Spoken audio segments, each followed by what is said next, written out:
The Minolta MD 75 to 150mm f4 was made in Japan and produced for only 3 years, from 1981 till 1984. This zoom was part of Minolta's new MD line of lenses, which was the last line of manual focus lenses made by Minolta. This line is recognized by several characteristics easily spotted on the lens. There is an aperture lock that sits just above the aperture ring. The feed scale on the focus ring is marked in yellow, and the name of the lens is a simple Minolta MD without any other names or letters. This lens accepts filters with 49mm diameter. Aperture ranges from f4 to f32 with click stops in between. The diaphragm is made of 6 rounded aperture blades. This lens weighs 435 grams. The overall length of the lens does not change when you zoom from 75 to 150mm. On the back, this zoom has Minolta MD mount.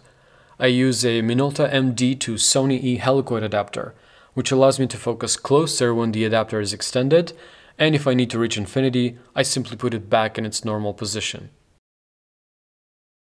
The minimum focusing distance of this lens is 1.2 meters throughout the entire zoom range, but that becomes 91 centimeters when used with a fully extended helicoid adapter.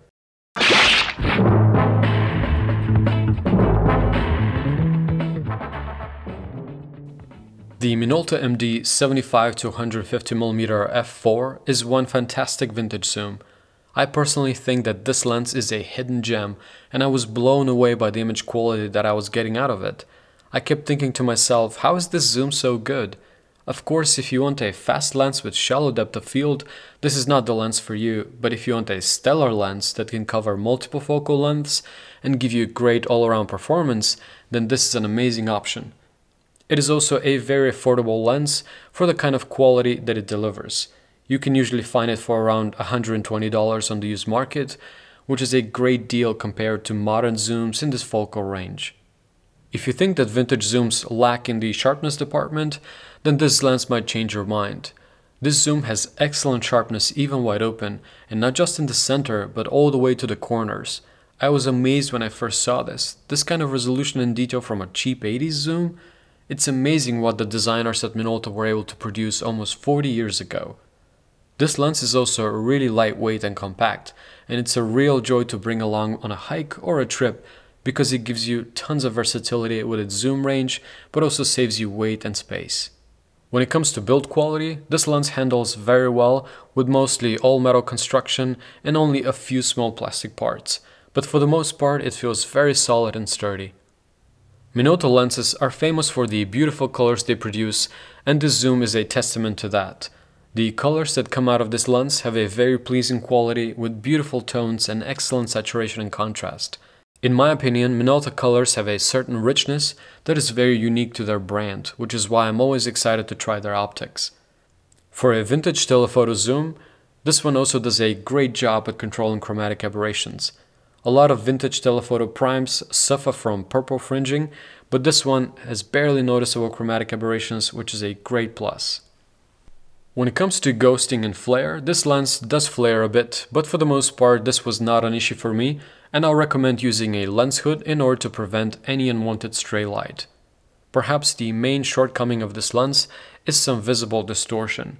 There is barrel distortion at 75mm, and when the lens is pushed to 150mm, you will notice some pincushion distortion. It seems that the sweet spot of this Minolta zoom is at 100mm with barely any visible distortion to speak of. So if you're planning on shooting architecture or interiors, have that in mind. But distortion is not much of a problem with digital photography since it can be easily corrected in post. If you think that an f4 lens is not going to have a smooth out of focus blur, you will be quite surprised at what this lens can do. Wide open, this lens produces beautiful results with smooth out of focus rendition and beautiful bokeh. There is some vignetting if you're shooting wide open, but that goes away when you stop the lens down by f8. So at the end of the day, you simply can't go wrong with the stellar lens. Its sharpness is unbelievable, it's super lightweight for a telephoto zoom, it's well built, and it doesn't have issues with chromatic aberrations. And it's also easy to find for an affordable price. It's a great travel companion that will save you tons of space and weight, and will not disappoint with its image quality. And on top of that, it performs amazingly well as a video lens. I shot this clip of a starfish that was washed ashore, and I was amazed by the quality of the video. I absolutely love this zoom, and if you want a vintage lens with tons of versatility and great image quality, I can highly recommend the Minolta MD 75-150mm f4.